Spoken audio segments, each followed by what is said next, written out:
Malansky, by Erik Røde, 1755, read by Sam Adams. Short Story, Part 9. Milano's arrival and tension, but the mood of the room is very serious and a tense atmosphere permeates the air. They're in the midst of a discussion, and just as I arrive I sense a confrontation brewing. At that moment, Milano produces a gun. I immediately intervene, allowing my instinct to take over, saying, "Mr. Milano, do not use that gun because I will take it away from you before you can pull the trigger." To everyone's dismay, in an instant, I disarm him, placing the gun on the table to prevent any further conflict. My demeanor changes, and just as quickly, it returns to that of a nonpartisan observer. The scene unfolds rapidly, catching Milano off guard. He sits down and begins to explain why he's there. It turns out that Milano and Mr. Malansky, during their youth in that Hungarian town, were around 15, 16, or 17 years old. Mr. Malansky had unknowingly provided information to the Germans in the mid-30s, ignorant of the consequences. People at that time were unaware of the true intent behind such actions. Part 10. Dark secrets revealed. But by providing this information, he received some coins or something, a motivation of some sort. However, they were just kids. The piece of information he shared with the Germans, though, had severe consequences. It ultimately led to Milano's parents' disappearance. They were never found again. Moreover, his own parents fell victim to the Germans, creating a lingering mystery for many years. After World War II, Milano, belonging to an organization, dedicated himself to tracking down those who had betrayed his family in that particular town. It took him years to locate them. Somewhere along the way, they came close, or the organization did, to pursuing Malansky.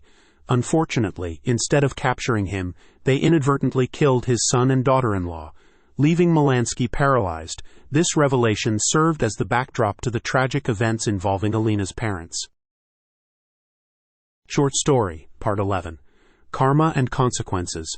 Now Milano was there for payback. Given that, once I heard the story reveal itself, I said, everyone needs to relax for a second. Those events were a long time ago, and no one can truly verify what happened.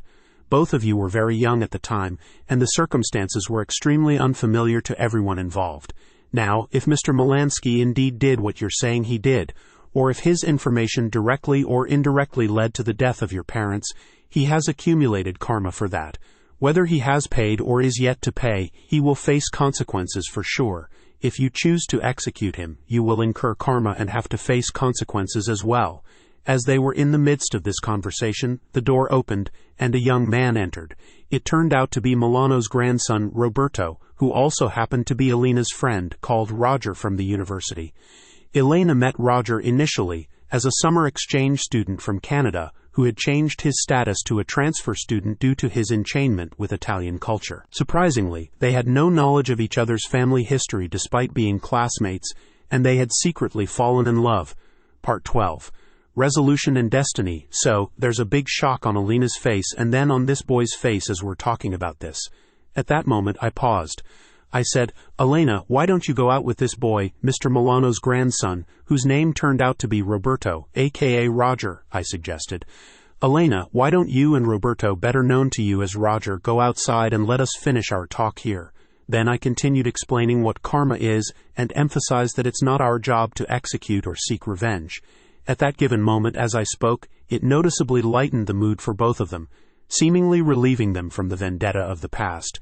Especially after seeing the two grandkids who knew each other, it became evident that there was something more significant in the picture, a bigger destiny for both of these two grandfathers. At that moment, they released their pent-up energy and left it to someone else to carry out the punishment or karma, whatever it would turn out to be for each other. Milano then stood up, walked around, shook Malansky's hand and said, "Okay, my old friend, no more grievances." Then he left. Subsequently, there was peace in the house. Over time, the two kids, Elena and Roberto, got married. Occasionally, Malansky and Milano would see each other from a distance, and there was some peace moving forward. And this is the story of Mr. Malansky.